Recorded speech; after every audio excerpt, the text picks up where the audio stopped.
Hi guys! Welcome back to my YouTube channel. Good morning, good afternoon, good evening sa ating lahat. Saan man tayo sulok ng mundo. Sana'y nasa mabuti tayong kalagayan at ligtas sa anuman masamang kapahamakan. At bago ang lahat, shoutout muna tayo sa founder ng Kalingap, Kuya Bal Santos Matubang at Edna Vlogs, Kalingap Rob, syempre kay Jack Matubang, at sa lahat ng mga sponsor na walang sawa tumulong sa mga nangangailangan, more blessing to come. At syempre, shoutout sa Kalingap Strikers. Hindi ko na maisa-isa at reaction video lang po ito. At syempre, thank you kay Atod, Tita Lydia, Sis Pexi Lixi, Hayat's Mix Vlog, Maria Ligaspi Vlog, at syempre, sa lahat-lahat, Irma Galomix Vlog, at syempre si Ma'am Melba and Sis Charma. Ayan. At syempre, kakalimutan ba natin ang Baby Rabay? Happy birthday sa iyo, Baby Rabay. Ano? Second birthday ng ating Baby Rabay. Ayan, ang gwapo ni Baby Rabay. Ano mo, kamukha na niya si Kalinga From. At ayan na nga ang atin ngayon reaction video. Nandyan sa thumbnail natin. Nandyan si Dodong Roel.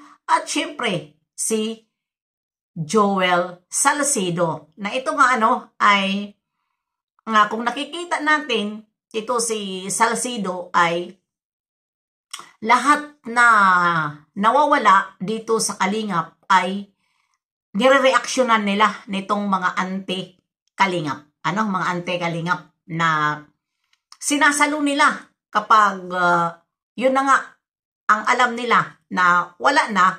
Yung mga iba na nawala sa Kalingap, okay, reaksyonan nyo yan kasi kawawa nyo naman dahil yun nga, naghahagilap nga kayo ng revenue. Ay, hindi revenue, sorry. Lahat naman tayo gusto natin revenue,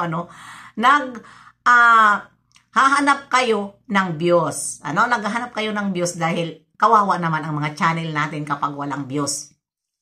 Naghahanap kayo dahil kapag Kalingap ang topic nyo, alam nyo may views kayo. Ayan, okay lang. Katulad nung mga na si Erica, si Im, o sino pa man na umalis sa Kalingap, okay, reaksyonan nyo.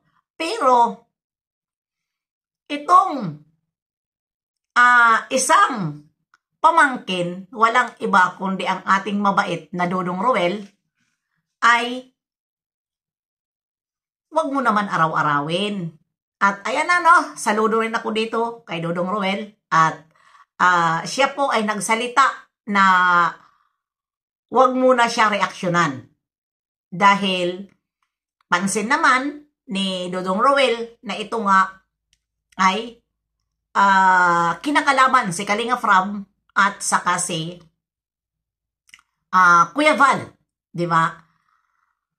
Ayan.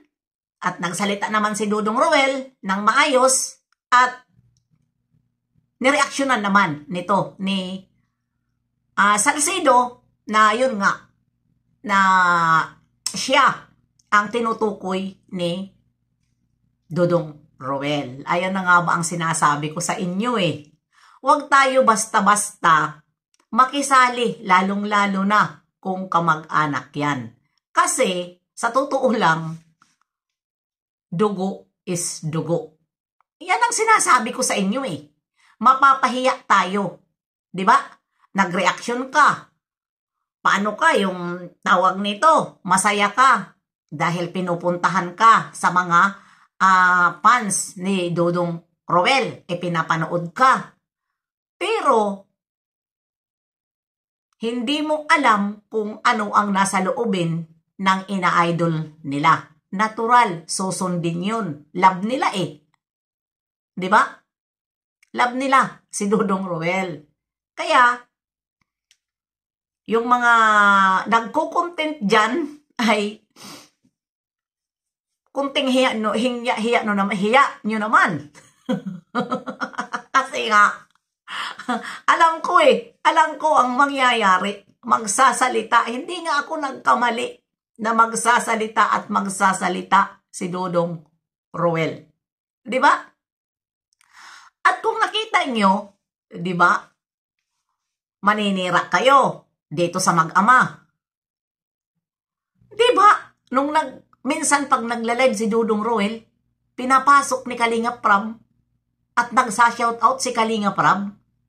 Shoutout insan. Tapos, papasukin natin si Dudong Roel. Kaya nga si Dudong Roel na nagtanggal ng reactor niya dahil nga sinunod niya ang desisyon ng tito niya. Ganun si Dudong Roel kamasunurin. At ayaw niya na madamay din siya sa gulo. Dahil kita naman natin, tuloy-tuloy ang kanyang pag-charity. Wala siyang tawag nito, nirisbak kay Kuya Bal, kundi ang pagsunod. Ang pagsunod niya sa desisyon. Dahil, yun na nga, sinusubukan naman siya ni Kuya Bal kung hanggang kailan na ang kaya niya. O ngayon, nakitaan natin na ayan, tuloy-tuloy. At yun man ang sinabi ni Dudong Roel na kahit wala siyang views, basta tuloy-tuloy lang ang kanyang paglingap. Tuloy-tuloy lang ang kanyang pagtulong sa mga taong nangangailangan. Yun lang naman. Kasi matagal naman talaga ito si Dudong Roel na ganyan ang ginagawa niya sa malalag pa lang. Tumutulong niya. Wala pa siyang gaano sponsor. Pero nakakatulong na siya. Ngayon pa kaya na hindi siya mula sa simula, hindi siya pinag-iiwanan ng sponsor? Mabuhay kayo dyan, mga sponsor ni Dudong Roel. Kasi kayo yung tunay na mga sponsor na hindi humiwalay kay Dudong Roel. Ayan, pinanghawakan nyo talaga ang inyong sinabi at ang mga supporters ni Dudong Roel. Mabuhay kayo. Diba? Mabuhay kayo, mga supporters dyan. At ayan na nga, naanuhan ko naman, natuwa ako dahil nag-viral kayo. Diba? Minsan lang ako mag-reaksyon. Pero pinagmamasdan ko, walang gulo. Diba? Walang gulo. May nagkagulo man noon, pumasok ba si Banat Bagsik sa kaguluhan ng Dudong Roel? Noon na ang daming basher? Wala. Dahil nakikita ko, hindi basta-basta ang mga fans ng Roel din at langga nga nagko-comment ng hindi maganda. Sumusunod sila kay Dudong Roel. Kaya tayong mga anti-kalingap, natatawa na lang ako sa inyo. At doon sa mga fans na nagsusuporta ng mga anti-kalingap, ayun, hindi kayo tunay na kalingap. Dito, sa mga fans ni Dudong Roel, sila mismo ang nag-comment doon kay Jewel Salcido na unawain mo na lang si Dudong kasi ayaw lang ni Dudong na madamay sa gulo. Dahil nga nagtanggal nga siya ng mga reaktor tapos mayroon pa magre-reaction sa kanya na hindi naman niya reaktor at isa pa kalaban ng kanyang pinsan. Kinakalaban ang kanyang pinsan at kanyang tito na wala namang ginagawang masama kundi tutok sa kanilang community. Pero itong iba naman na nakikisausaw kung ano-ano, may mga kanta pa.